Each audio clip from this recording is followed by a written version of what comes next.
This lovely manhwa is titled The Reason the Villainess Took Up the Sword. If you love stories like this, please like, subscribe, and turn on notifications so you never miss the next episode. Everyone in the ballroom that night turned in surprise the moment Erin Lysus made her entrance. Murmurs spread quickly through the crowd as people leaned closer to one another, whispering in low voices. They gossiped about how she had actually shown up to the ball after everyone found out that she bullied her maids so badly that they ran away in the middle of the night. Many shook their heads in quiet judgment, while others pitied the second prince who had been forced into an engagement with her.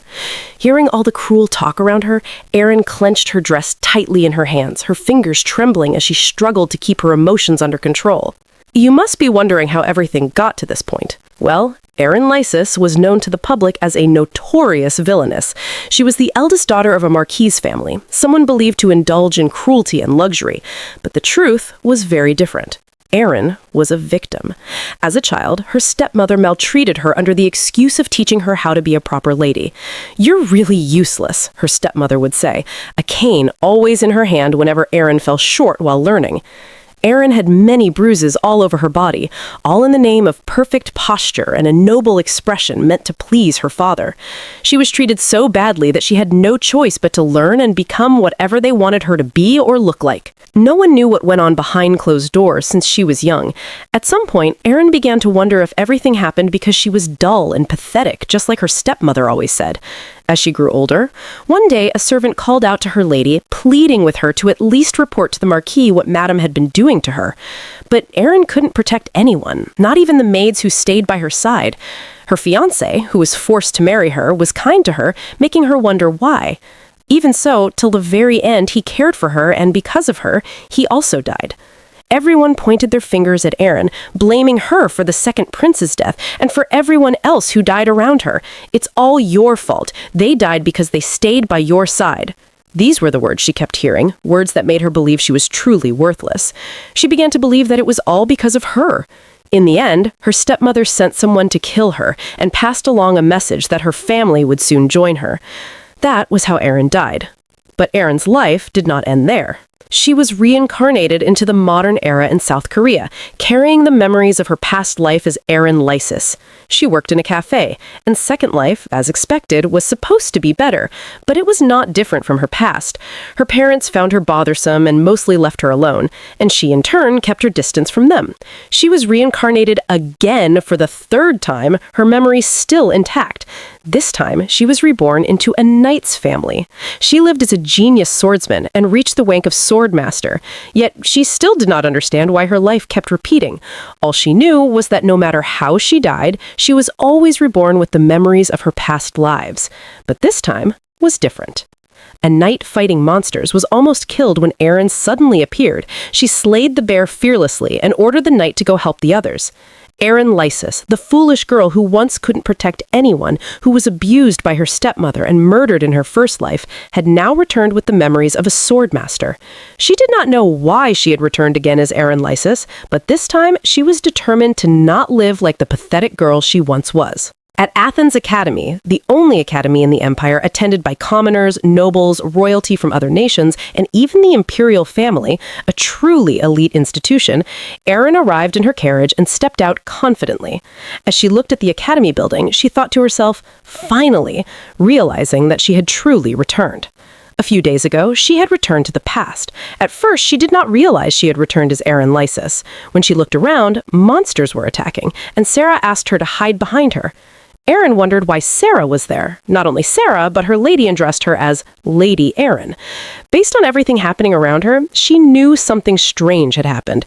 That was when she realized she had returned as 20-year-old Erin Lysus. Now, back to the present. The other students began gossiping the moment they saw her arrive at the academy.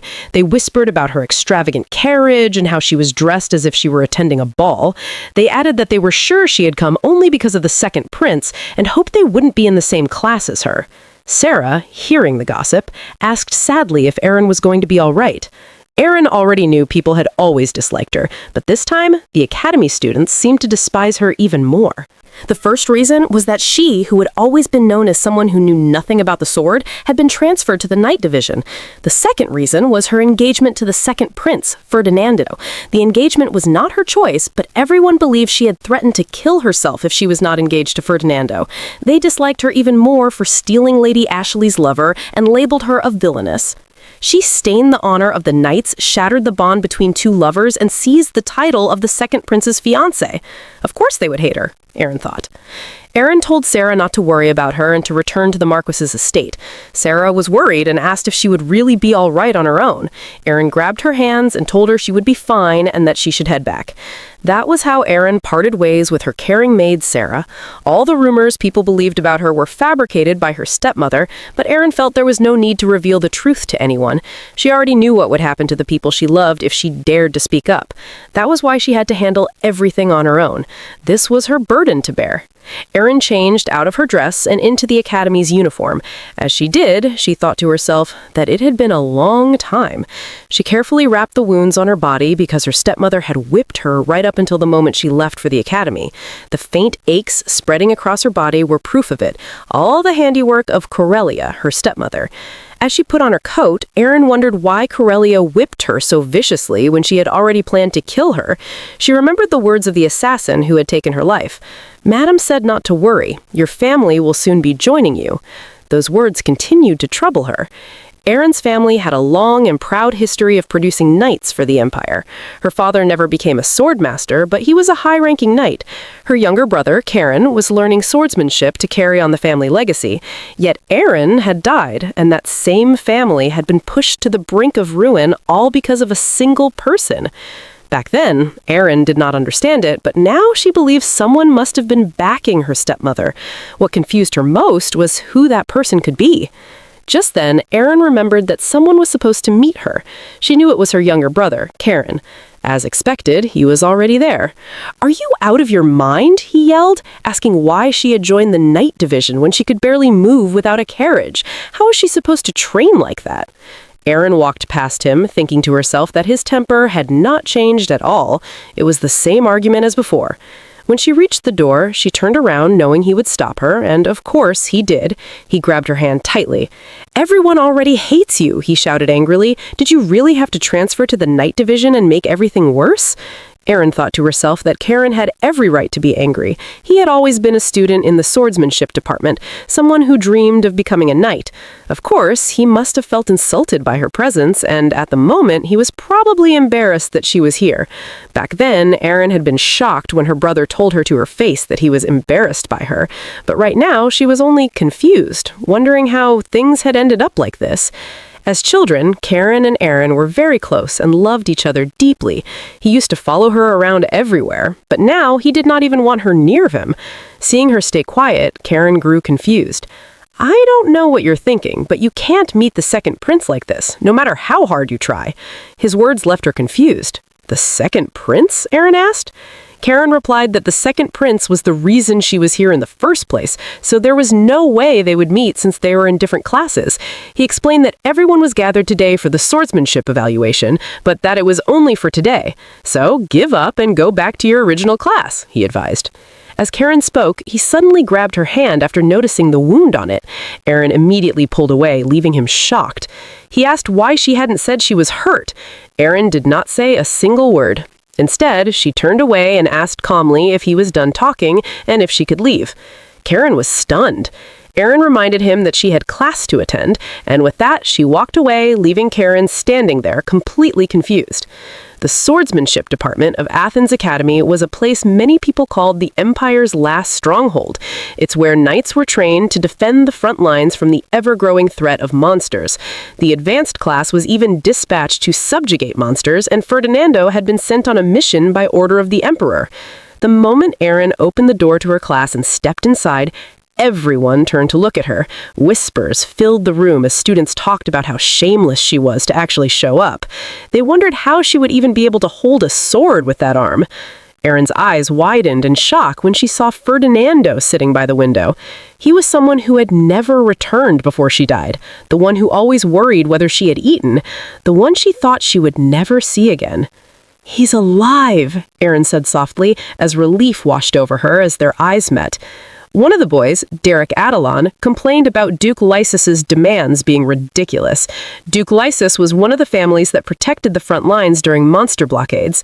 Although he had never become a swordmaster, his abilities from protecting the front lines for so long were worthy of praise. Recently, however, he had made a big mistake, and as if that wasn't enough, he used his prestige to get his daughter into the swordsmanship department and even pushed for an engagement with the second prince of the empire. Thinking about all this, Derek was furious, but the one who got engaged to the villainess seemed so carefree. "Ferdin, this is truly unbelievable. Didn't you hear the Duchess crying as she spoke?" Derek asked. They remembered Corellia crying, saying that her daughter Erin had threatened to kill herself if she couldn't get engaged to the second prince. They believed Erin had used blackmail to get whatever she wanted and thought she could manipulate her way into becoming the second prince's fiancé. Ferdin did not say a word. Even as Derek ranted, he just sat there reading his book. "Ferdin, I don't want you to die," Derek said, his voice tinged with sadness. "There's no way the throne is coming to you, since the Emperor favors the first prince. You must build your strength even more. What we need right now is a knight who can be a source of strength. Although Karen's talent is excellent, Duke Ashili is the strongest swordmaster in the Empire, and now his daughter..." Derek noticed that Ferdin wasn't paying attention to a single word he was saying and yelled, "I'm talking to you!" But Ferdin kept getting distracted. Derek wondered what on earth could he be looking at. He turned and was shocked to see Erin at the door. His expression immediately grew angry. Ferdin got up and told Derek he didn't believe in rumors. He approached Erin. Watching him come closer, both Derek and Ferdin remembered the night at the ball during their engagement and how he had approached her the same way. Ferdin only believed in what he saw with his own eyes. "It's been a while. This is the first time we've met since the engagement," he said, smiling. Erin stood there frozen in shock. Her heart stirred. Even after living through multiple lives, he was the only one she could never forget. She wondered what she should say to him. Was she even allowed to speak to him? All she remembered was the second prince dying because of her. Erin stood speechless for a moment, then turned away and left without saying a word. The swordsmanship students were then welcomed to the training ground for their swordsmanship evaluation. Edward Floan introduced himself as the instructor in charge of the beginners class. According to academy rules, on the first day, beginners watched the advanced class perform, so Edward urged them to observe carefully. Erin stood at the back, thinking to herself, a swordsmanship evaluation. She remembered how embarrassing it had been in the past, when everyone laughed at her because she couldn't even hold a sword. She sighed at the memory, but did not stop. She wanted to learn swordsmanship at all costs. Ever since she was little, she had always wanted to learn. She watched her brother train, but her stepmother would always interrupt, saying that women should not learn swordsmanship. At first, when she was transferred to the academy, she had been overjoyed, but that joy had not lasted long because of Philip. Today, the same Philip was standing beside her, glaring. Erin spoke up. "Do you think glaring at me like that will change anything, Philip?" Erin asked. Philip replied sternly, asking her not to casually say his name, even though regulations allowed it. "I'm royalty of the kingdom of Edwin, and you're a noble of the empire." Erin thought to herself that he must really hate having her say his name. The first emperor of Lexia had established a rule within the academy that aside from royalty, one's social status should not be considered. In other words, it meant that royalty and commoners could speak freely and comfortably without issue. Philip glared at Erin and told her that she would soon see how much disgrace becoming a knight would bring her. "How much disgrace you'll suffer," he said coldly. "Even if you say that, I'm not afraid, Philip," Erin replied fearlessly, leaving him furious. Just as Philip was about to confront her, Edward announced loudly that the swordsmanship evaluation would begin and that everyone should step forward. Erin stepped forward and told Philip to watch carefully and decide for himself whether she was truly a knight or not. Erin walked to the front while everyone watched her closely. She quietly picked up a sword, and the moment she lifted it, her hand trembled. She thought to herself that it was quite heavy, just as she had expected. With her current physical condition, even lifting it caused her hand to shake. Philip immediately shouted from the crowd, mocking her trembling hands. Erin glared at him and stepped forward, gripping the sword firmly. It was believed that every person possessed mana in their lower abdomen, known as the danjin. Erin also had mana, about the same amount as an ordinary person. The difference between her and others was that she had once lived as a swordmaster, so she knew how to control and wield mana. Philip was shocked when he saw her actually wielding the sword. The trembling stopped. He gritted his teeth angrily, wondering how such a thing was possible. A long time ago, her father had called Erin and Carron and spoken to them about their family's lineage. In our family, there is a legacy passed down for generations, he had said. Every 2 or 3 generations, a descendant is born with the qualities of a master. If I never become a swordmaster, then one of you will possess that talent. Now, her father had never become a swordmaster, and neither had Carron. That meant the chosen one was Erin. She realized it as she wielded the sword with passion and completed her evaluation. Meanwhile, on the other side of the academy, Carron was training aggressively on the grounds, his shirt discarded. He suddenly remembered how his sister had coldly walked away earlier, saying she had class. He clenched his teeth, thinking that he was worried about her, yet she had the nerve to brush him aside. All he had done was ask about her wounds and whether she had been hurt on the way here. Carron sighed and looked up at the sky, wondering if the swordsmanship evaluation was over by now. Just then, he overheard some students talking about Erin Lysus. He turned around and heard one of them say, "I heard it from the advanced class that just finished their swordsmanship evaluation. Apparently, Erin Lysus..." Before the student could finish, Carron tapped him on the shoulder from behind, scaring him badly. "That story," Carron said with a dark and frightening expression, "let me hear it too." Edward congratulated everyone for a job well done, and the class was dismissed. As Erin was leaving, Philip suddenly called out to her loudly. He immediately bowed deeply, apologizing for looking down on her. Erin was surprised. She quickly asked him to lift his head because everyone was watching, but he refused, saying he was ashamed of what he had done. "The way you wielded your blade was more knightly than anyone else," Philip said sincerely. "The one who failed to act like a true knight was me. I let blind prejudice cloud my judgment. I have finally realized how meaningless rumors truly are." He asked her lady to please accept his apology and said that he wished for them to get along from now on.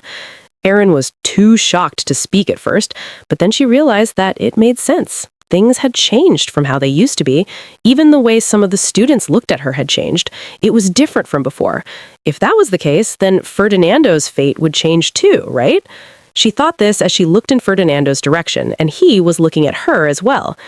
Erin clenched her fist and said that she accepted Philip's apology. She then turned away, saying she had things to do and would take her leave. Erin walked up to Ferdinando, and he turned toward her. Looking at him confidently, she told him that she wanted to speak with him in private and asked if he could spare her a moment.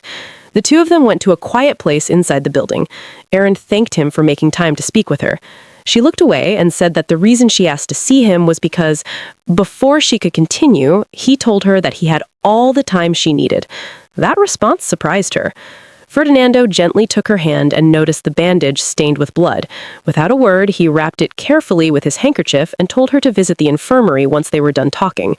Erin watched him as he carefully tied the handkerchief around her wounded hand, and her heart softened. She thought to herself that Ferdinando is kind to everyone, fair to all, and blessed with a gentle and compassionate nature. That must be why he treated her so well too, even though he must resent being forced into an engagement with her. "Sir Ferdinando, you've received orders from the Emperor to subjugate the monsters, right?" Erin asked. Ferdinando was shocked and asked how she knew. Did Carron tell her? Erin looked down and said that she was also listed on the subjugation team roster. She explained that the reason she called him there was to tell him to do nothing for her sake. Ferdinando was taken aback by her words. Meanwhile, in Ferdinando's office, Derek asked the others if they had received the roster for the monster subjugation team. "You all know that monster subjugation is one of the regular events held by our academy. The roster was usually chosen from the top 5 students in each class of the swordsmanship and magic faculties. The team was formed alongside senior knights with real field experience, and for this mission, they had been chosen to participate alongside Ferdinando and Derek."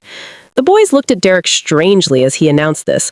Amon Hedor of the Swordsmanship class, Advanced class, and Lilia of the Magic class, Advanced class, were among those selected. Amon asked Derek why he was speaking as if he were the leader instead of Ferdinando. Derek immediately shouted that it was not like that. "I was just making the announcement before Ferdinando arrived," Derek said, clearing his throat. Amon coldly remarked that Derek's devotion to the young lord was impressive. Derek glared at him and replied that he preferred to call it loyalty, not devotion. On the other hand, Carron was deep in thought about what happened earlier.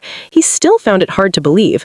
The students who had been talking about his sister told him that Erin had executed the Lysus-style sword form flawlessly. He was so shocked that he thought they must be mistaken. Erin had never formally learned swordsmanship, so how could she have mastered their family form? When they were younger, Carron had caught her secretly watching his training and copying his movements, but she had given that up long ago. So how could she have performed so well now? Amon suddenly spoke up after noticing something on the list. "There's an unexpected name here," he said. "Erin Lysus." Carron was shocked once again.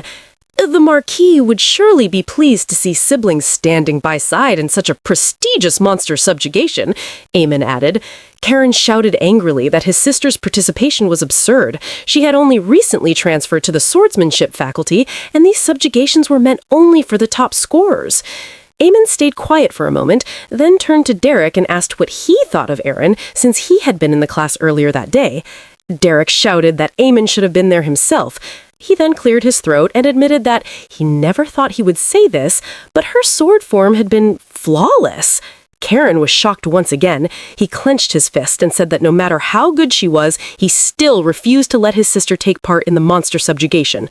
Derek stared at him with his arms folded, wondering what was wrong with him all of a sudden. They never seemed to care about each other in public before, so this reaction was strange. Lilia, who had been standing quietly in a corner, suddenly burst into laughter. "What a touching show of sibling affection," she said mockingly. Everyone turned to look at her. She continued fiercely, "I had a brother like that once, but now I'll never see him again." Lilia walked closer to Carron, her expression dangerously cold, and said it was because of his sister. "That's strange. What did she mean? What happened, and how was it because of his sister?"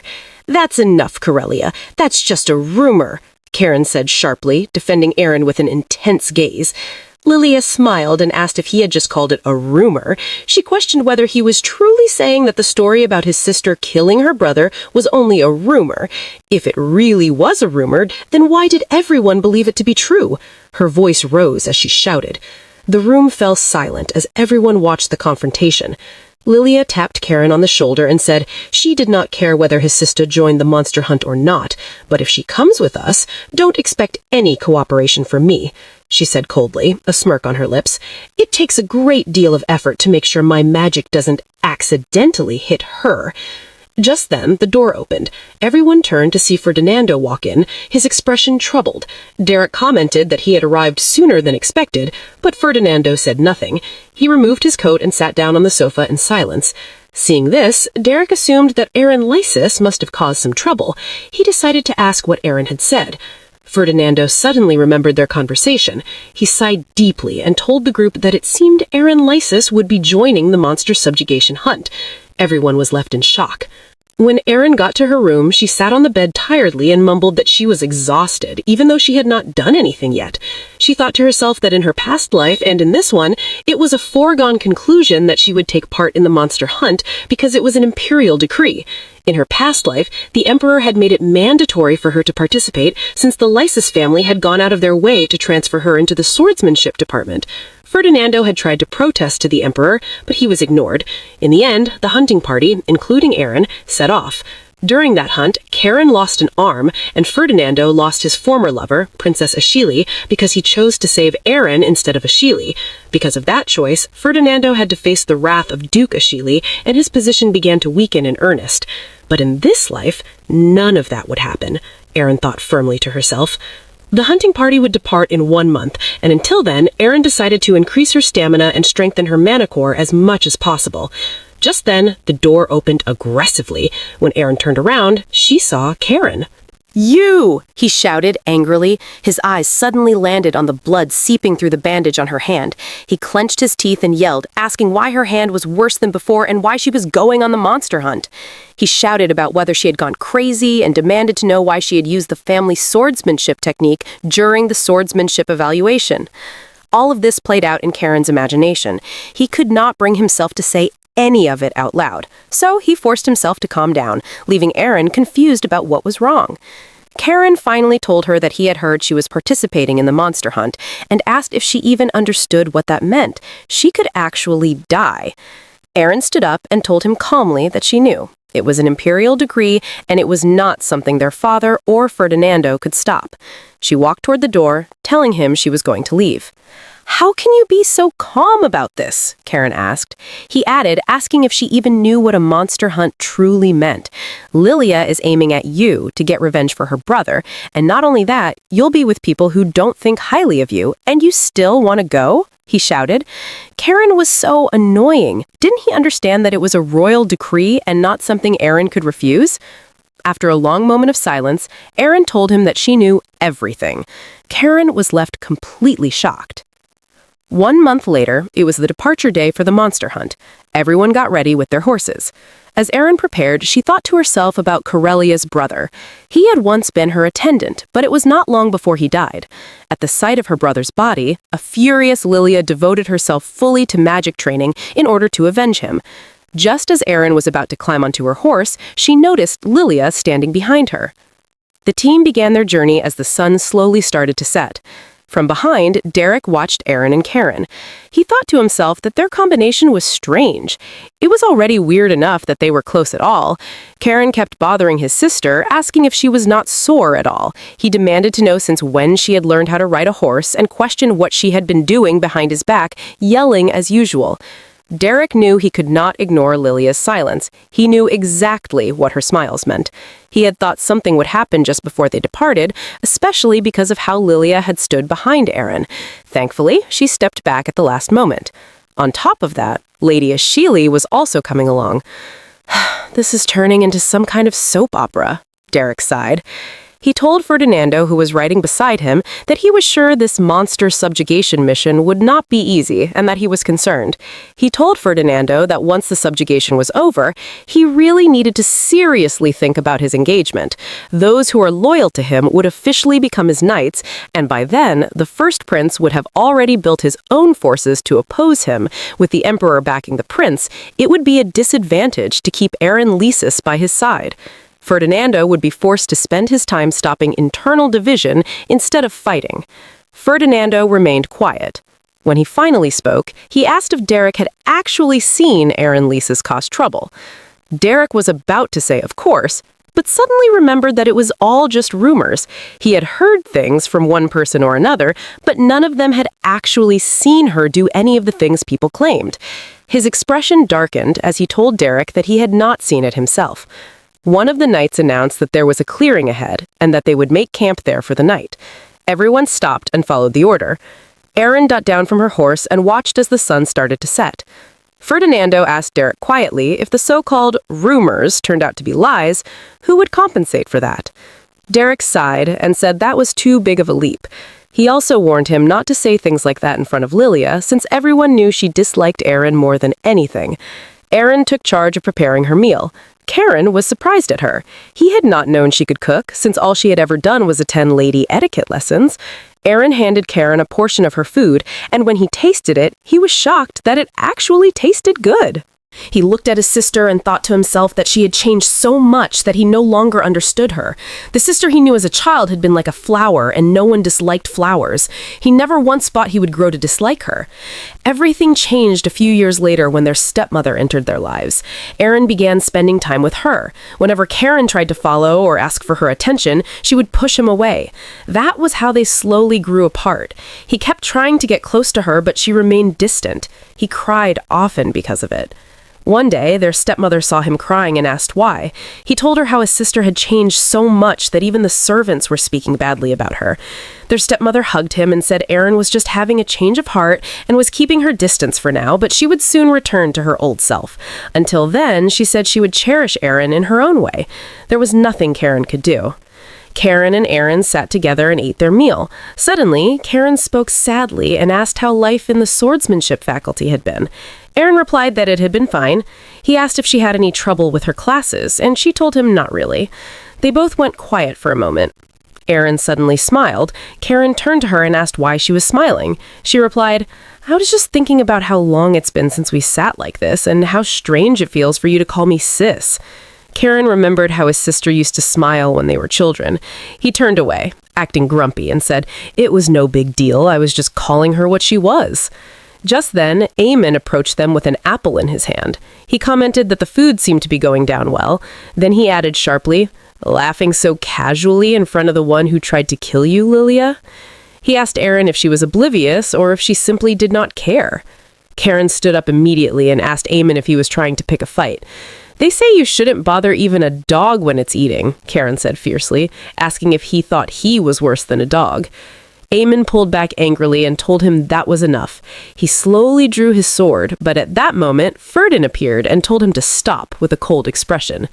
"Ferdin, you're not taking sides with that woman right now, are you?" Amon asked in surprise. Erin thought to herself that this was not good at all. Everyone was already watching them, and if Sir Ferdin was seen defending her in public, it would only make her situation worse. So she had to step forward and confront Amon herself. "I heard Sir Amon is a genius swordsman," Erin said calmly, but sharply. "Was that just an empty rumor? Because all I see is a sharp tongue." Amon's anger grew even stronger. He asked if she had a death wish. With an intense gaze, he told her that if that was what she wanted, he could kill her right now. "That's not allowed," a voice said from behind. They all turned and saw Ashili. She reminded them that duels were not allowed. Lady Ashili had blonde hair and blue eyes, looking pure, just like her divine power. Everyone was surprised to see her come out. It was also Erin's first time seeing her in person. Erin thought to herself that Ashili was loved by everyone, yet often sick because her divine power overflowed. Still, she never missed monster subjugations. She was Sir Ferdin's lover, and everyone agreed that they suited each other well. She was the saintess of the Lexia Empire, Lady Ashili. Derek asked her why she came out in such cold weather. Ashili replied that she came because she heard a commotion. Then she turned to Erin and greeted her. "We've passed each other a few times, but this is our first real meeting, isn't it?" Ashili said. Erin replied that it was a pleasure to meet you for the first time. Lady Ashili had not attended Erin and Ferdin's engagement ceremony, so they had never met like this in Erin's past life either. Before the monsters appeared, Ashili rarely left her carriage, and she died early. Erin noticed that Ashili was staring at her for a long time. Of course, it made her uncomfortable. Erin knew Ashili was not pleased with her since she was now engaged to her former lover. Ashili suddenly leaned closer to Erin, startling her. "Lady Lysus, you're an interesting person, aren't you?" she said, her gaze sharp and deep. Erin thought to herself that Lady Ashili's eyes had sparkled just now when she came close. Ashili laughed, then called out to Amon and said that a duel would be fine, but she would be observing. Derek was shocked to hear Lady Ashili suggest such a thing. In fact, everyone was stunned, including Ferdin. He had thought she was against them fighting, so why was she now suggesting a duel? Ashili turned to Erin and asked if that was fine. Erin wondered if Lady Ashili planned to take revenge on her through Sir Amon. Still, Erin bowed her head slightly. "If it is your wish, I have no objections," she said. Her words left both Ferdin and Carron in shock. Ashili then grabbed both Amon and Erin and told them to come along. Derek glanced at Ferdin, who stood there in silence, and Carron was just as speechless. Ashili led them to another spot and said they would keep the duel modest. The rules were to fight fair and square and to avoid serious injury. Both of them drew their swords. "Begin," Lady Ashili said. Their swords clashed, and Erin thought to herself, Amon Hador, as expected of a genius swordsman. His stance is clean, with no wasted movement. Today she crossed swords with him, but in her previous life, he had been a knight ordered by Ferdin to protect her because of his foul mouth and lazy nature. In the end, he never became a swordmaster, but he was someone who understood honor. After Sir Ferdin died and Amon no longer had to protect her, he still followed that order until the moment of his own death. No matter how much he may owe me, Erin thought, that was then and this is now. She suddenly attacked, catching Amon off guard. Their swords rang loudly as they collided. Amon could not believe it. He had been struck by Erin Lysus, a complete novice? Erin stood before him, her eyes cold.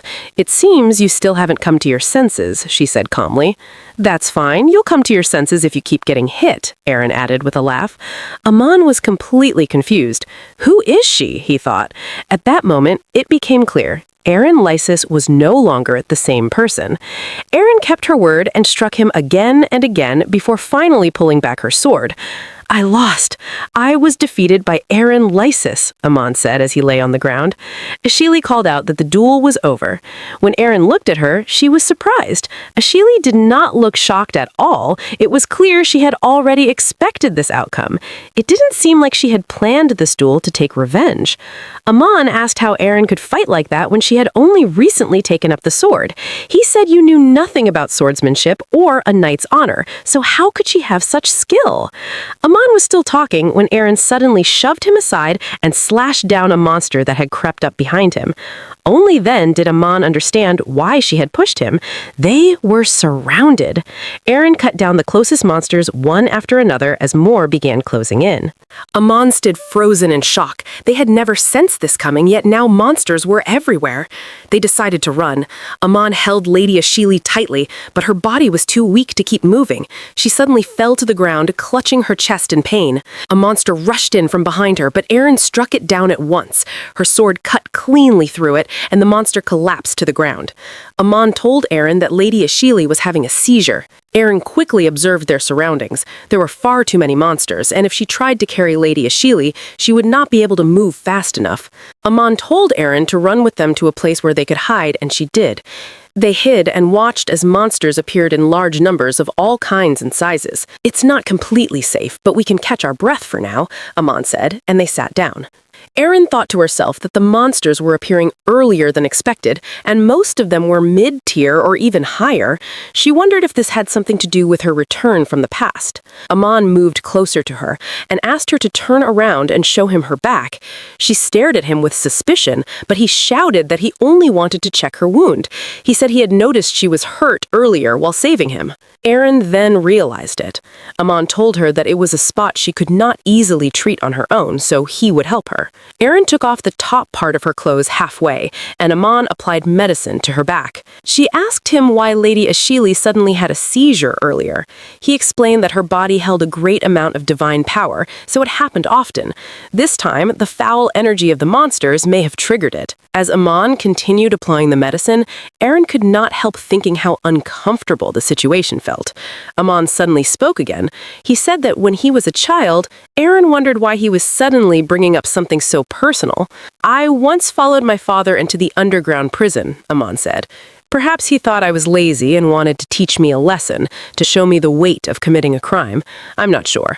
But I still remember the prisoner I saw that day." He continued, saying the man had been hung against the wall like a sack of grain. His body was covered in old scars from torture. Amon then told her that her back looked just like the scars on that prisoner's body. Erin was shocked. Amon asked who would dare lay hands on someone from the Marquis household. Erin suddenly called out to Amon and told him to take Lady Ashili and return to the camp at once. Amon was stunned. Erin put her clothes back on and told him that Lady Ashili's breathing had grown rapid and her condition was getting worse. Amon shouted, asking what he took him for. He said that if anyone should be running, it should be her, carrying Lady Ashili. Erin shouted back, begging him to do as she said. She told him she could not run as fast as him if she had to carry Lady Ashili, so he had to go and get help. Amon was completely confused. He had not expected this at all. Meanwhile, back at the camp, the others heard the sound of monsters moving in the distance. The sounds were not getting closer, but everyone remained alert. Ferdin sensed something was wrong. Why were the monsters not approaching? Or were they not monsters at all? He turned around and saw Amon arriving with Lady Ashili on his back. "What happened? Did you encounter them?" The ground suddenly shook. Ferdin asked as he rushed toward them. Then he noticed that only the two of them were there. "Where is Erin?" asked Ferdin. "We split up along the way," Amon replied, breathing heavily. "She said she would act as a decoy." Both Ferdin and Carron were left in shock. Erin swung her sword with passion, punning down every monster that came near her. She thought to herself that this was an act she had repeated until exhaustion in her third life. In that world, which overflowed with monsters, laws and order had long vanished.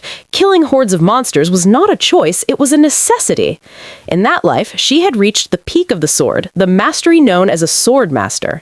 She wondered if, had she realized her talent earlier in her first life, she could have saved anyone. Her expression darkened at the thought. Back then, she could not protect anyone, but now she would protect them all. She fought without fear, her blade never stopping as she continued to slay the monsters. Back at the camp, Carron glared at Amon and asked, "What he meant by her sister became bait," he shouted. "Don't tell me you abandoned her just to save yourself and still call yourself a knight." Carron grabbed Amon by the collar, shaking him in anger. Before it could escalate further, Lilia stepped forward. "I have to go save her," she said firmly. Lilia was using her magic to revive Lady Ashili, while explaining that Erin had acted as bait for a horde of monsters, putting herself in danger on purpose. There was no way she would let that woman die so easily. Everyone could see the bitter fire in Lilia's eyes. Carron, shocked, asked, "Is that why you want to go save her?" His anger nearly made him attack her, but Ferdin stepped in, warning him to watch his words. Lilia and Ferdin exchanged a tense glare while Derek carefully held Lady Ashili. Ferdin then turned to Carron, speaking calmly but firmly. "Right now, what matters is saving Lady Erin first." Ferdin left to request reinforcements. Carron's gaze burned into Amon as he muttered bitterly, "I'll never forgive you if anything happens to my sister." Meanwhile, Amon couldn't stop thinking about how strong Erin had been during their duel. Elsewhere, on a different path in the forest, Erin staggered forward, soaked in blood, supporting her wounded arms. She thought to herself that she had erased all her tracks and dealt with the monsters using sword energy only a true swordmaster could wield. No one would suspect she was still alive. If she could circle back and return to the knight's camp. The word return felt strange in her mouth. She whispered the name Calyps, tears threatening to fall. Calyps was Lilia's elder brother and had once been assigned as Erin's personal attendant. He was one of the few people Erin could never forget, even across all her lives. Calyps was the first to notice her stepmother's cruel nature and urged Erin to tell her father. He promised he would stand by her, but Erin had hesitated, afraid her father might see her useless, like her stepmother said. Calyps encouraged her, reminding her that the Marquis loved her and planted the first seed of courage in her. But her stepmother discovered their plan and killed Calyps, even bringing his body to Erin, mocking him as a rat for daring to warn her. She blamed Erin for his death because Erin had taken his side. Erin had wept painfully, realizing her naivety had cost him his life. Calyp's cold body was sent home, and thanks to her stepmother's lies, it was said that Erin herself had killed him. Her reputation was ruined, and no one cared to know the truth. Standing in the rain, Erin wondered why she had returned now. If she had come back sooner, maybe she could have saved Calyps. Still, unlike before, at least she could save Ashili this time. Maybe that would change the future. "If I'm gone, everyone might be happier," she whispered. Suddenly, she sensed someone approaching.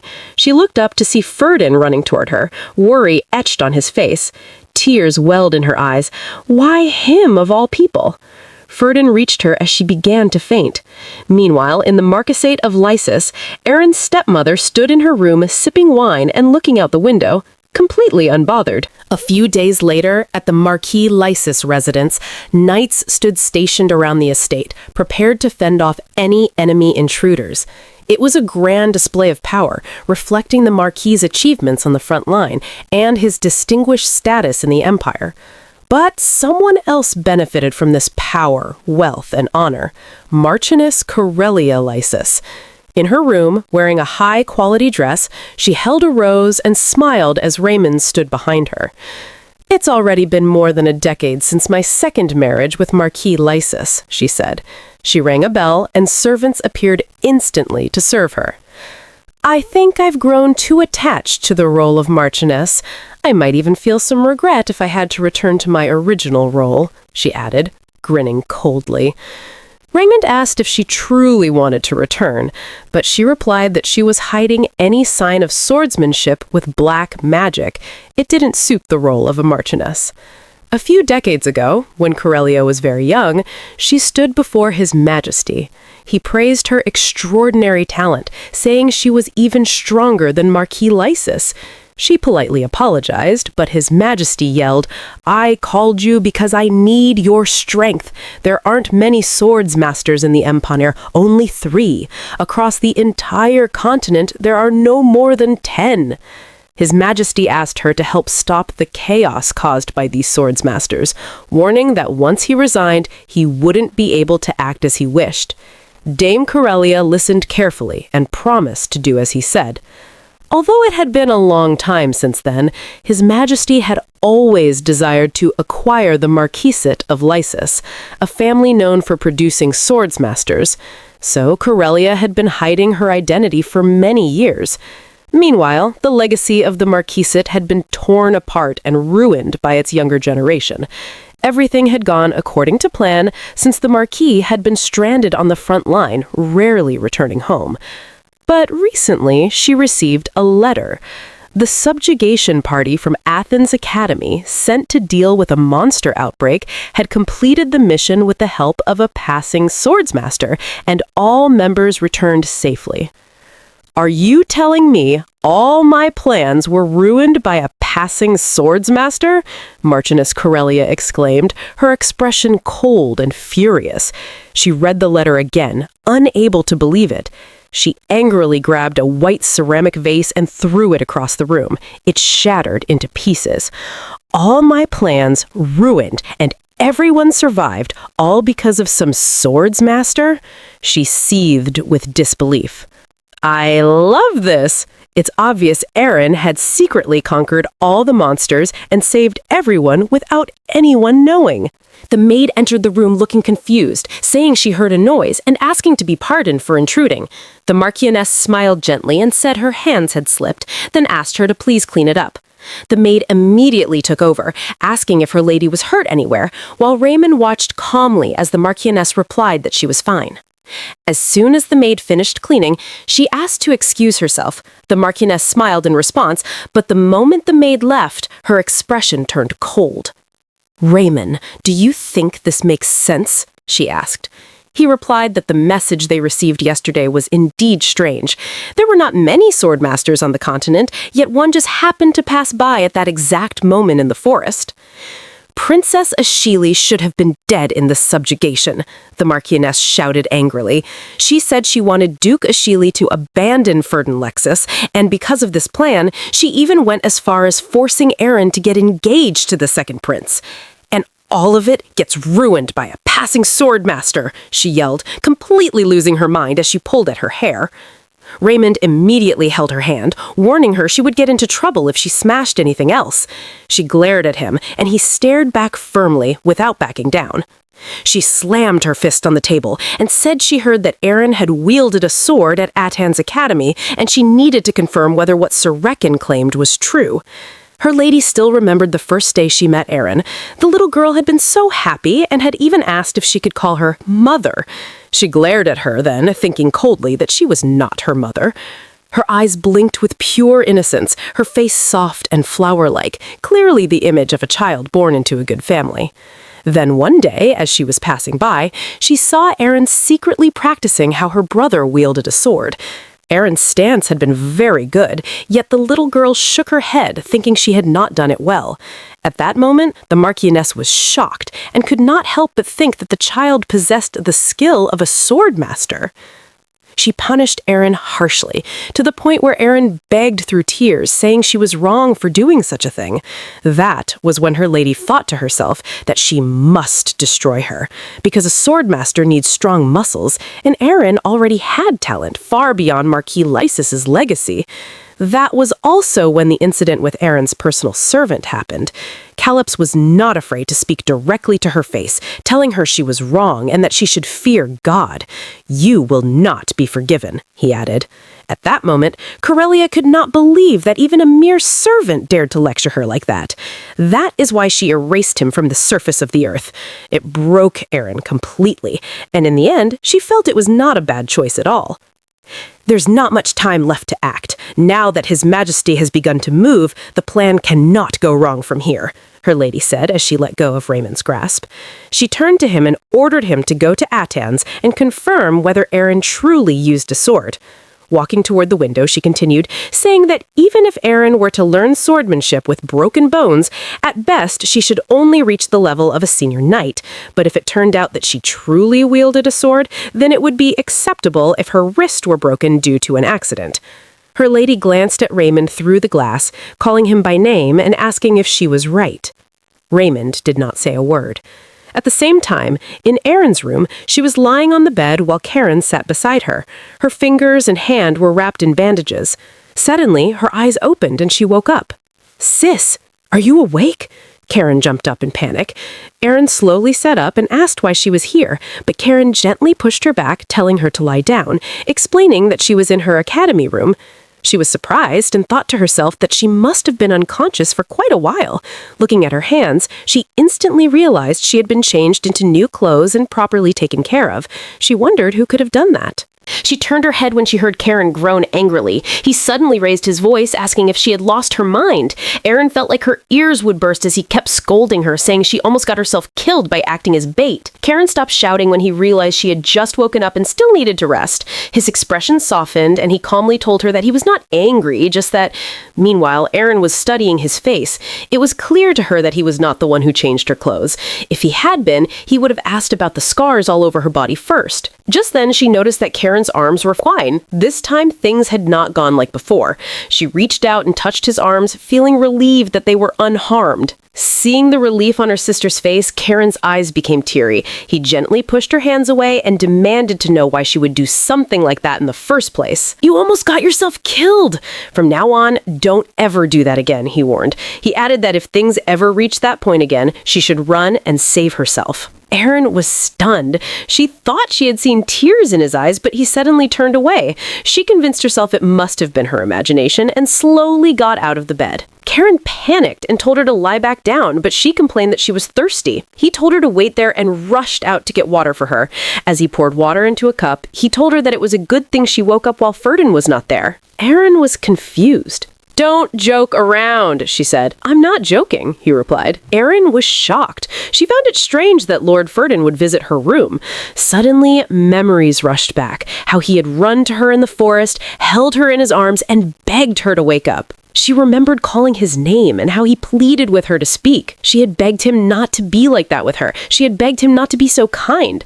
Thinking about it now, Erin was certain that after hearing those words, there was no way he would come to her room. Carron handed her the cup and said that it was still a relief that the Academy had permitted the visit. "Permission for whose visit?" she asked. Carron replied calmly that it was Lord Raymond's visit. Erin was instantly shocked. Carron explained that their mother must have been worried about her and had requested that Lord Raymond be assigned as her escort. "Isn't that great? You always looked up to Raymond, didn't you, sis?" But Erin's body trembled as she asked him if Lord Raymond was really coming. Meanwhile, in the Central Hall conference room, the team was gathered. Lately, everything had felt strange, one issue following another. During the monster subjugation, they had believed it was only a swarm of low-level monsters, but it turned out to be a swarm of mid-level ones. Then, out of nowhere, a swordsmaster appeared and took care of them. On top of that, whatever had happened with Erin Lysus had caused Amon to act strangely as well. But the strangest of all was Ferdinando, because he visited Erin Lysus's sickbed every single day. Ferdinando, who always maintained a perfect image, had been staring blankly out the window more often than usual. Derek couldn't help but worry to himself if they didn't send the monster subjugation report to His Majesty the Emperor soon, Ferdinando would still be the one to suffer for it. Looking at him now, Derek wondered what on earth was going through his mind. Inside Ferdinand's thoughts, he could not forget the moment in the forest when Erin spoke to him. She had asked him not to be so kind to her, saying that she hated it. He was confused. He could not understand why she suddenly said she needed to hate him like everyone else. Did she truly hate him? He clenched his fist, wondering if that was why she did not want him near her, and if she had said those words on purpose just to push him away. "Shouldn't we proceed with the meeting now, Ferdinand?" Lilia asked, questioning how long he intended to keep them waiting in silence. Derek immediately stood up, asking why she was suddenly speaking in such a tone. Before things could escalate, Ferdinand interrupted, calmly saying that she was right. After all, he was the one who had called for the meeting in the first place. "I don't see Lady Ashili. Does anyone know where she is?" he asked as Lilia and Derek glared at each other. Amon replied that she had gone to see Dame Erin. "What?" Derek and Lilia shouted at the same time, asking if he had just added a title to Erin's name. Amon calmly told them that he had run into Lady Ashili on the way there, and she had said she heard that Dame Erin had woken up.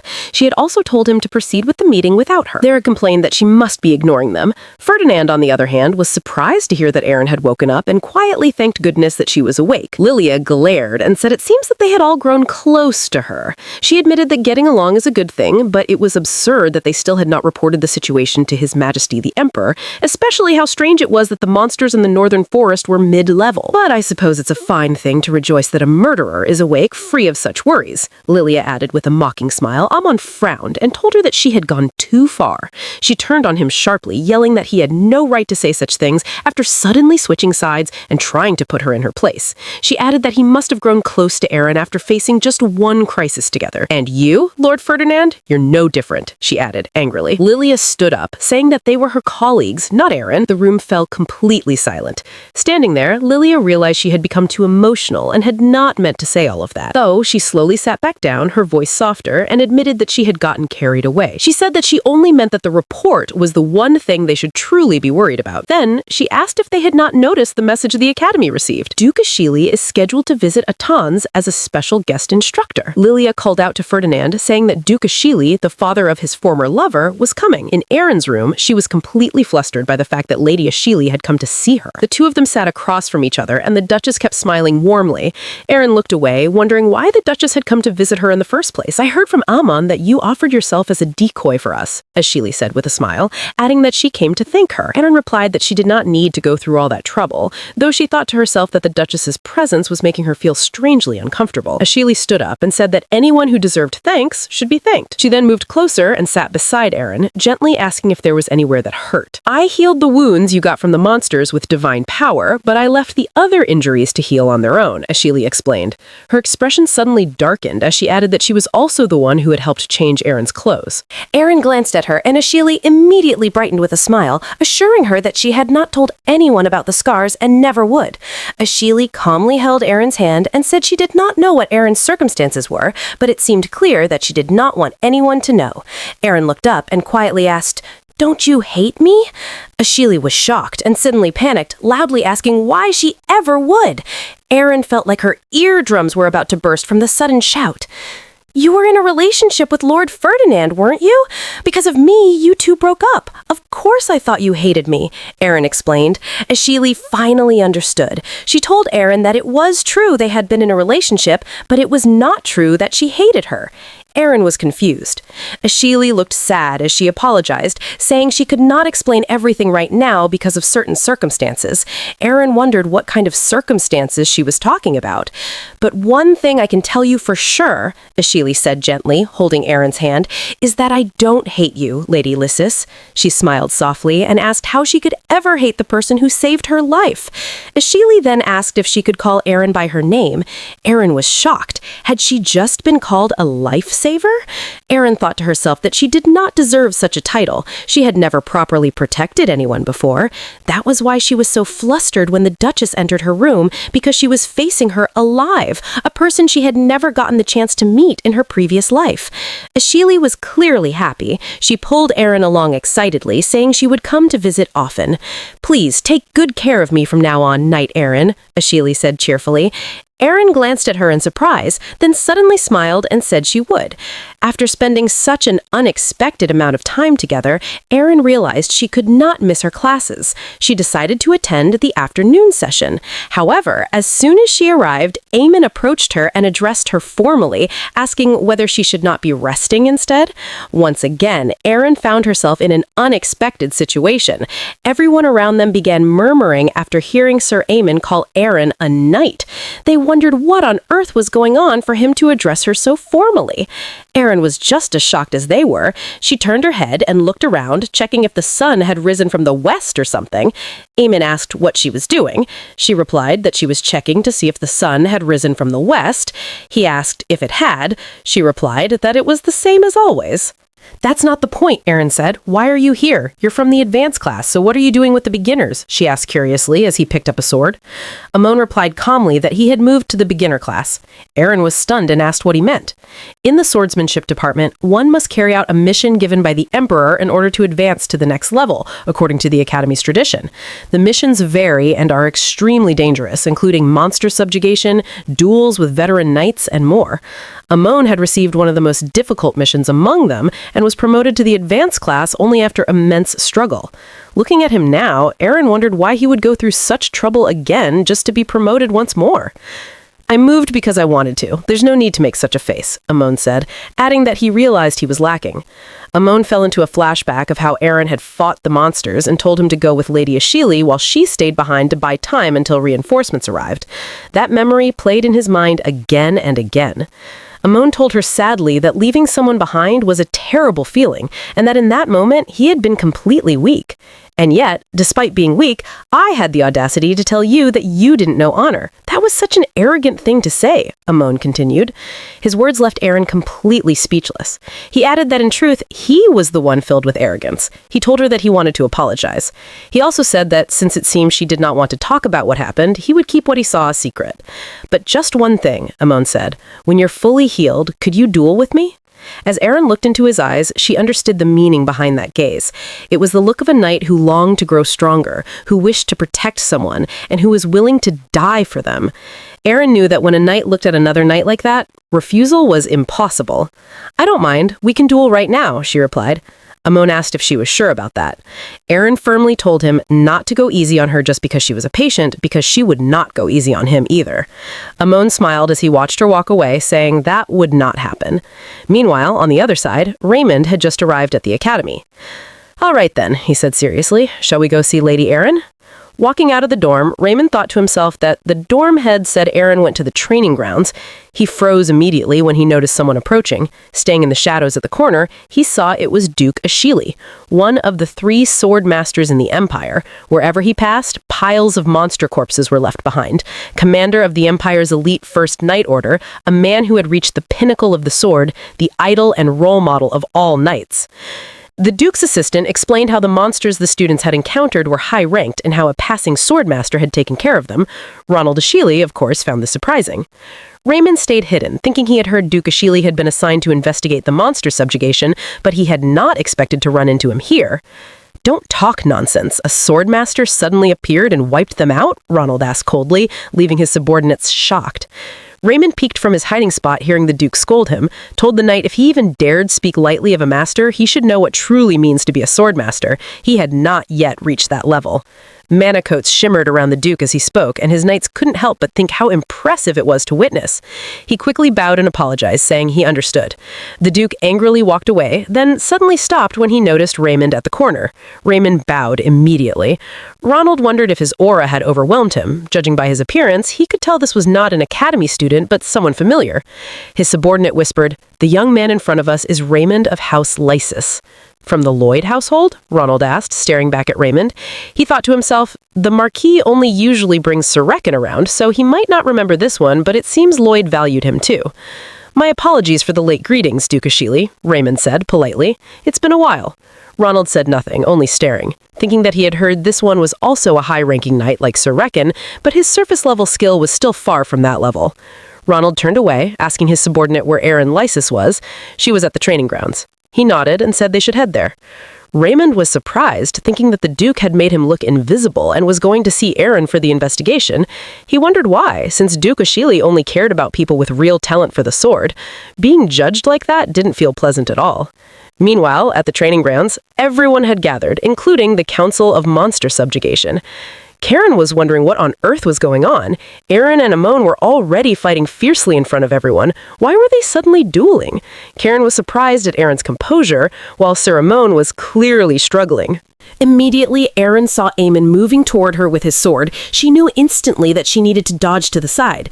Amon attacked and smiled, thinking he had the upper hand, only for Erin to strike back so fast that he was shocked. She used a style to defeat him that left him stunned. Not only had she copied his moves, but she had also replicated his family sword technique after seeing him use it once. Amon glanced in fear as Erin pointed her sword at him. How could this be possible? Everyone watching was shocked to see Erin defeat Amon, especially Carron. He thought it was unbelievable. How could Sir Amon lose to Erin? He had assumed her success during the monster subjugation was just luck, but this was something else. "How did you copy our family sword technique?" Amon asked as Erin helped him to his feet, telling him to treat her normally as he usually would. Just then, a voice came from behind, praising their remarkable performance. It was Duke Ashili.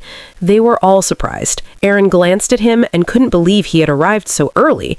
As he approached, she noticed someone behind him, Raymond. Her eyes widened in shock. Raymond's lips moved as he said, "It's been a while." Erin was stunned.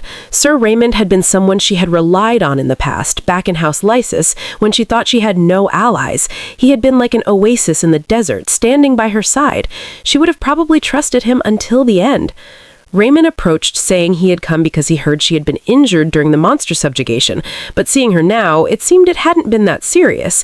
He immediately raised his hand to touch her. Erin reacted instinctively, drawing her sword and swinging it at him. He was shocked. Amon was even more surprised. Erin covered her reaction, saying she smelled sweat. Erin recalled how Raymond had been the last person she saw before dying. He was the one to pass Madame's message to her about her family, and then he had killed her without mercy. "Erin?" Raymond called, surprised at her reaction. Erin smiled, thinking to herself that it was good to see him again, and now, finally, she could take her revenge for her death. Earlier, before now, Raymond had arrived while Erin and Amon were still fighting. He was surprised at how strong her lady had become. He wondered when she had grown so powerful. Had it been since she joined the department, which was such a short time, or was it the talent that Corellia had been wary of? Even so, he could tell that she was exceptionally skilled. While helping Amon to his feet, he told Erin that there was no way he could act like he used to. She simply smiled at him and asked him to. Raymond was stunned. He couldn't believe she had just smiled like that. He had never seen her make such a face. Immediately, Erin flicked Raymond's hand away, following it up with a smile, teasing that he seemed different from before. Suddenly, they received a notice to resume class. Erin told him she had to go and turned away, saying she would see him later. Watching her leave, Raymond couldn't believe it was actually happening. He raised the hand she had kicked away and glared silently. Corellia had thoroughly broken Erin's mind and body, training her to her own liking. Since Corellia had been in charge of breaking the young lady's wings, Raymond had taken it upon himself to play the role of her savior. Back in the garden, he had once saved her from a snake. Erin had been so grateful, saying that if it hadn't been for him, things could have gone badly. Raymond had smiled while bandaging her leg, but the truth was darker. He had been the one to send the snake and had watched it follow her, waiting until it bit her before he appeared. She had screamed, but he ignored it, then showed up after it had already struck. He had smiled, thinking how lucky she was that it wasn't a viper.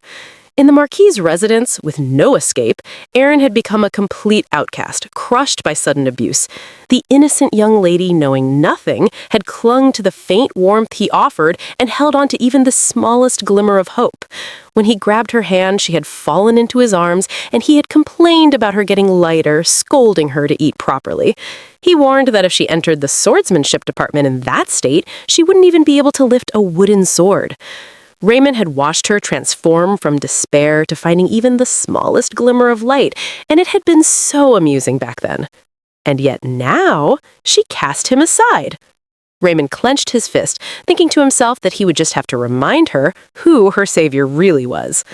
That evening, in Ferdin's office, Duke Ashili sat, unable to stop thinking about Erin's astonishing talent. Her sword movements were precise, her power controlled and restrained, and she pressed her opponent at exactly the right timing. Ronald thought to himself that when he had seen her briefly as a child, she had shown no hint of talent with a sword. She had looked so frail that he had wondered if she could even stand properly. Truly, the way children grow is frightening. Duke Ashili, Ferdin called from behind as he entered. Ronald immediately turned. Ferdin smiled politely, greeting him. It's been a while." Looking at him, Ferdin realized he had been lost in thought and hadn't noticed when he entered. "Yes, and how has His Highness, the second prince, been doing?" he asked. Ferdin replied that he had come for official business, but this was an informal setting, so he should feel free to speak comfortably. "You're my mother's friend and have always looked after me since I was a child. Please treat me as usual," he added. The Duke said that was fine. "Since we're on the subject, there's something I need to ask." Ferdin was surprised. "Go ahead," he said. The Duke rose, coldly and firmly. "While I was devoting myself to the Empire, subjugating monsters in the southern mountains, you went and got engaged to Erin Lysus without even consulting me, didn't you?" Monocoats flowed out from the Duke as usual, and Ferdin could barely block all of it. The Duke continued shouting, "I know you had no choice. It was His Majesty's command, and you even issued an additional order, but even so, how dare you choose a villainess over your saintly daughter? I would rather abandon the Empire than abandon my daughter." "That's enough, Father," Lady Ashili interrupted. She told her father calmly that her and Ferdin's relationship was an arranged contract designed to keep the factions around them in check. "I got your permission beforehand, so why are you angry now?" she asked. Ronald's tears welled up and he ran to his daughter with a cute, exasperated expression. "That's not what I meant," he said. "I just didn't want it to look like you'd been dumped." Lady Ashili quarreled, saying she was always treated like a tragic heroine. Ferdin stood silently, thinking that he had seen this scene many times before, but still couldn't understand it. Lady Ashili continued, telling her father not to speak badly of Dame Erin, because she was her friend. The Duke was surprised. His daughter told him she actually liked Erin and added that he had seen her at the training grounds and witnessed how strong she was. "Indeed," Ronald said, glaring at Ferdin, "she holds quite exceptional talent. Is that why you accepted the engagement with Erin Lysus? She showed you her talent, didn't she? Through your ability?" The Duke's words caused Ferdin to stare coldly. Ferdinando Lexia's gifted ability was a rare power, passed down only through the Lexia bloodline, the very reason the imperial family had maintained unshakable power for generations. It was the power to forcefully reveal someone's past without restraint, the eyes that see truth. "As you know, Duke," Ferdin said, "my ability isn't something I can summon at will. It decides on its own when to show me someone's past." "Are you literally saying you saw nothing?" the Duke asked. "I saw nothing related to swordsmanship talent," Ferdin replied. "Then you did see something, didn't you?" the Duke pressed. "I can't tell you," answered Ferdin. Seeing Ferdin refuse him so firmly, Ronald wondered what on earth he saw. He sighed and called out to him, saying, "The Emperor is just waiting for the perfect moment to cut him down. I can't openly protect you. Among swordsmasters, they swore never to meddle in the affairs of the imperial family." He added that this must be the reason His Majesty allowed his engagement with the so-called Empire's Villainess, so that if she made any mistake, he could use it as proof that he failed to keep her line and hold him accountable. Ferdin, on hearing this, replied that he was aware. Ronald sighed again, wondering if he was truly aware. "Sending me here to investigate the monster subjugation was likely his way of telling me to dig up my weaknesses myself," he said, turning to Ferdin. "About that incident, no ordinary knight would have handled the swarm of monsters we saw." Ferdin told him that they had been wondering the same thing, since the monsters had all been slaughtered before they could even assess the situation. Ronald hummed, thinking to himself that he really had to take a closer look at the others who had joined the subjugation. "Could it have been the work of someone in the unit?" Ferdin asked. The Duke replied that once someone reaches a certain level, it's hard to gauge their true ability. "I'd like to meet whoever's hiding out there. It's been too long since I had a worthy opponent." Ferdin and Lady Ashili couldn't stop looking at him. It was late, and they had to adjourn the meeting for the day. Before leaving with his daughter, Ronald called out to Ferdin, who was still behind. He answered. "Thank you for bringing my daughter back safely," he said, smiling and holding her on the shoulder. Her lady was surprised, and so was Ferdin. He smiled and told the Duke that the ones who should be thanked were Dame Erin and Lord Amon, not him, because they were the ones who had made sure she came back unharmed. The door slammed, and Ferdin, who stayed behind, went silent. He suddenly thought to himself about the Duke's words regarding the Emperor allowing the engagement with the Empire's Villainess. The words Empire's Villainess sounded so off to him, and he concluded that he wasn't so sure about that. Looking out the window, he glanced at a particular tree below, and immediately a memory flashed in his mind. It was a memory of Erin sitting under that tree with a cat, smiling. He thought to himself softly that he didn't think Erin was a villainess. A few months ago, the second prince of the empire, Ferdinando, though born of a concubine, was blessed with boundlessly generous nature. Entering the academy, students would glance at him like he was an angel, saying he was as handsome as ever. He was the epitome of what a prince should be. The only recent change in his life was his relationship with Lady Ashili. They'd been friends since childhood. Their pairing, a prince and a saintess, was enough to stir public curiosity and fuel romantic fantasies. They were the perfect image of an ideal couple, at least to everyone but themselves. Out of the public eye, they grew irritated by the clinginess they had to portray. Lady Ashili would always complain about the eyes watching her, forcing her to smile. He yelled at her for walking like a snail, and he yelled back at her for walking like a snail. Their friendship was like any other, always bickering at every opportunity. For months, they had been like sworn enemies, even though they had secretly signed a public contract declaring themselves lovers. They had made that choice because of imperial power struggles and their own grudges. The emperor favored the first prince, born of the empress, over Ferdinando. Naturally, Ferdinando and the first prince became political rivals. Without ties to a powerful noble house, Ferdinando was at a disadvantage. Lady Ashili, the only daughter of the Ashili dukedom and a saintess by birth, had a swordmaster for a father. But like him, she cared little for political power, though she still carried a grudge against the emperor. Having known each other since childhood, Ferdin and Lady Ashili understood each other better than anyone. Ferdin needed a shield to strengthen his position, and Lady Ashili believed Ferdinando was the only one who could check the emperor and the first prince's unchecked authority.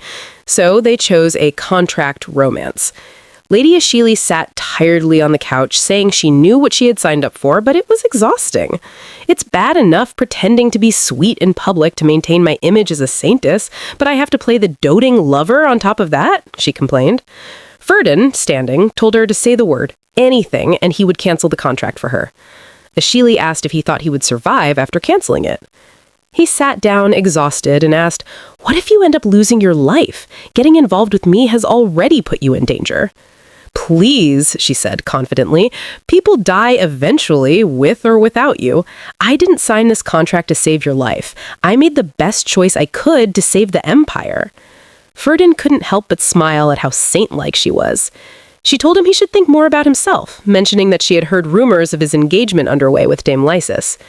At the banquet that night, when Erin made her entrance, everyone was stunned, especially Lady Ashili and Ferdin. People were surprised that Ferdin actually attended the banquet. They told him it had been a long time since they had seen him at events like this.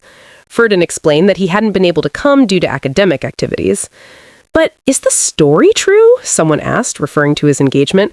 "I heard he's engaged to Lady Erin." Ferdin remembered that the emperor had commended him to attend this banquet to consider a match that would be excellent for him and to put other rumors to rest. So he couldn't answer the questions about his engagement. At that moment, Erin made her entrance, stunning as ever, as she approached him.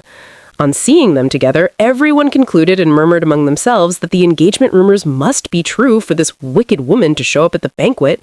Everyone felt sorry for the second prince. Hearing all this, Erin ran off and Ferdin watched. Later, he showed up in front of her with a plate of sliced cake, asking if she had eaten because he noticed she hadn't touched any food. Seeing this, Erin was of course shocked, and he could tell. Just as Erin was about to speak, Ferdin suddenly felt strange. He grabbed his face, looking pale. Erin worriedly asked what was wrong, but he was lost in thought. At that moment, his ability manifested. He saw himself in a strange place and wondered why it had suddenly appeared now. Looking into a corner, he saw Erin crying in pain. He was surprised. He couldn't believe he was seeing Erin's past. He could tell it was her room. Leaning closer, he looked at her up close, wondering why she was crying in such deep sorrow. Instantly, he remembered that was how he used to cry as a child, too. Immediately, Ferdin regained his consciousness. Erin was calling him. "Your face suddenly felt pale. Are you all right?" she asked. He said he was fine, though he was still looking around in disbelief. He sighed, realizing he was back, but felt a severe headache. Looking at Erin, he wondered what on earth he had just seen. People began murmuring about how His Highness was looking pale and speculating what the woman must have said to him. They called Erin rotten in nature, and Erin felt very uncomfortable. Ferdin could see her sadness as she excused herself to go touch up her makeup. The expression on her face was just the same as the one he had seen in the past he had just glimpsed. As she turned to leave, he immediately held her hand, thanking her for her concern and apologizing for startling her just now. Everyone was surprised to see him holding her hand and apologizing so openly. He asked Erin not to worry about him and handed her the cake, smiling and saying she should make sure to eat it. Erin was touched and thanked him gratefully. Back at his office, Ferdin sighed, thinking about how he had tried to attend the banquet today. He remembered Erin's sad face when people talked about her. He couldn't help thinking that this was the first time he had seen her make such a face. He thought about all the nicknames people gave her. Some called her the worst villainess of the century, others the disgrace of the Lysus family, and some even called her the greatest witch of the empire. It was as though she existed solely to hear every insult in the world, with malicious gossip following her in the shadows. Yet even once, he had never seen her cause a scene at a gathering or banquet. She rarely attended such events, and whenever she did, she always stayed quietly in a corner. Ferdin remembered that she had left early today and hadn't even eaten much of the cake he gave her. He sat close to the window, wondering if she was a light eater. Suddenly, Ferdin wondered why he was even thinking about all this. Glancing at the table, he saw a document that reminded him of people's talks about his engagement to Lady Erin, and of His Majesty's words about attending the banquet to meet his perfect match face to face. He sighed, remembering that he actually had his own problems and was worrying about someone else. Immediately, he looked out the window. At that moment, he saw Erin sitting under the tree with a cat, gently caressing it. His eyes widened in shock, and he couldn't believe his eyes. Lady Lysus? He thought to himself, watching her hug the cat affectionately. People thought of him as perfect and called him the flawless second prince of the empire, but the truth was very different. Every time he met with the emperor, he was always reminded that he resembled that woman and that there was nothing about him the emperor liked. I should never have taken that woman as a concubine. What a waste of the noble blood of the Lysus imperial line flowing in your veins. Vulgar half-breed, the emperor yelled. Ferdin's mother was a saintess of the Holy Kingdom who served the goddess. Until she passed away from illness, she had been the goddess's spokesperson, hearing her voice and speaking her prophecies. Ferdin's father, the emperor, trampled on her Holy Kingdom, took her as a concubine, and ruled the Holy Kingdom as a vassal state of the empire. Even her mother was powerless. Ferdin was born amid all humiliation and insult. His father was displeased with his very existence. To him, Ferdin was sanctified royal blood defiled by a creature who sullied the imperial line. If the emperor were to learn that Ferdin even inherited the Lexia royal family's special ability, he would have tried to kill him on the spot. His father wished for his death, and his half-siblings hated him. So for Ferdin, being in a situation where attacks could come at any time, caring for someone else would have been truly foolish. And yet, for some reason, he kept seeing different sides of her. After seeing Erin with the cat in the garden near his office window, he couldn't concentrate in class the next day. He felt he had seen something he shouldn't have. That cat, he had often seen at the academy, was thin the first time he noticed it. But now, even from a distance, it looked healthy. He wondered if Lady Erin was behind that, if maybe she had been taking care of the stray cat. Immediately, Derek appeared, asking Ferdin what was wrong because he seemed to be spacing out and the class was over. You're acting strangely. Did something happen at yesterday's banquet? Or maybe a lover's quarrel with a young lady? He asked, sitting down. If that isn't it, then the Black Emperor must have said something to you. His prospective knights, including Derek, didn't know that he and Lady Ashili were contract dating, and they didn't know the imperial family affairs in detail, but they were aware of how his father treated him. Ferdin told Derek it was nothing, though of course Derek argued. He said there was no way that was true. He had already heard that Erin attended the banquet and that nasty woman was trying to get engaged to him. Ferdin insisted that nothing really happened and that Erin might not be as bad as the rumor said. Derek doubted him, asking, how could a rumor last for 10 years if the person is innocent? There's always a reason for it.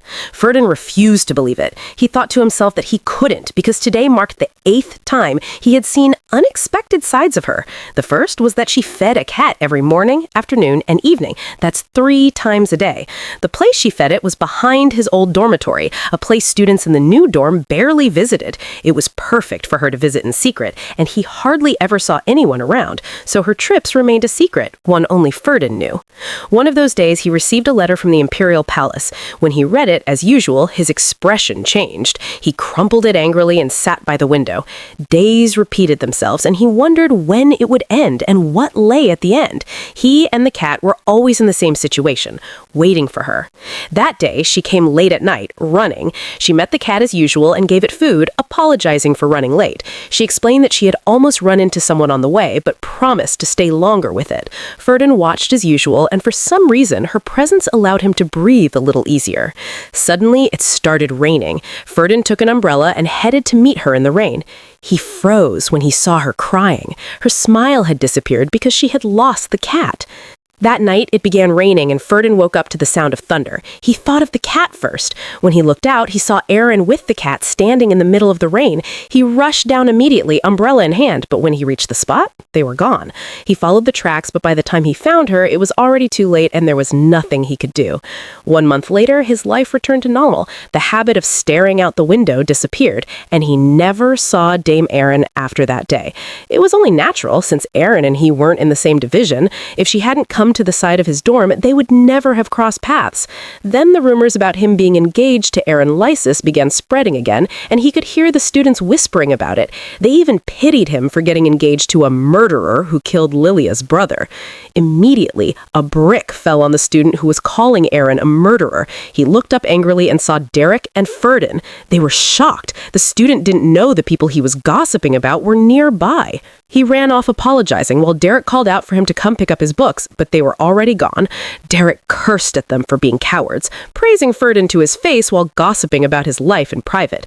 Ferdin reminded him this wasn't the first or second time he had been gossiped about. Derek panicked and asked why he didn't even get angry. "Derek," Ferdin called. Derek turned immediately. Ferdin asked why he had decided to follow him. The vicious rumors continued to chase Dame Lysus, while Ferdin maintained the outward appearance of a perfect prince. But deep down, he knew the truth. What everyone sees isn't the whole truth. In the imperial family, Ferdin's existence was all flash and no substance. The people he loved and followed were always met with misfortune. They were forced to either leave his side or suffer with him. Ferdin told Derek he knew the truth. His father's coercion would only continue, and at this rate, his family... Before he could finish, Derek called out his name and confidently asked if he needed a reason to follow whom he wanted. "Why not suffer for someone I wish to be loyal to? Suffering is part of life," Derek said with a small smile. "Wouldn't it be better to suffer following someone I choose?" Ferdin was shocked and couldn't help but laugh out loud. "You're just as crazy as I am," he said. Derek complained, saying he was even better than Lady Amon. The reason Ferdin had avoided approaching Dame Lysus all this time was that he feared even greater misfortunes would befall her. For the first time, he was grateful to his father for personally making her his fiancée. The first time they met after the engagement was when she was transferred to the night division. For some reason, she carried a different aura than before, and he wanted to know more about her. That was why he approached her on the first day she arrived, and everyone was surprised. Back in the present day, Ferdin stood near the window, lost in thought. He couldn't help but reflect on everything he had observed about Erin so far. She was far from causing harm to anyone. In fact, she seemed to avoid people, and the rumors about her killing Calyps must be false. That realization made him even curious about her. Yet lately, she was always surrounded by others, making it difficult for him to approach her. He wondered if there might be a good way to get closer. 2 months later, Erin met Ferdin privately again, and the moment felt strangely familiar. She called out to him, looking down, and said she had heard from Lady Ashili, who had been visiting her room lately, that he would soon be sent on another mission. Ferdin remembered how similar this was to the last time they had met before a mission. He wondered if this was an opportunity, and asked, "What brings you here?" She told him that she would be joining the mission as well, and wanted him to act alongside her. Ferdin was surprised to hear her say that. Meanwhile, Raymond was hiding nearby, trying to eavesdrop on their conversation. It was too far for him to hear clearly, but he kept watching. After observing her for several days, Raymond had confirmed one thing. She had indeed become skilled with a sword. In other words, it would be difficult to avoid the injuries Corellia had warned about. Earlier, Corellia had told Raymond that the Emperor would soon order the second prince to subjugate the werewolf tribe. Ferdin and his knights in training would have no choice but to deploy, and Count Leon would join them, but there would be no other support. If an accident occurred during the mission, Erin could lose an arm, and it couldn't be helped. Hiding after thinking all of this, Raymond drew his sword and muttered mockingly, "Her ladies shouldn't resent him too much. After all, she brought this upon herself." This is where this part of the story ends. If you love this story and you want us to continue, please comment the protagonist's name, Erin Lysus.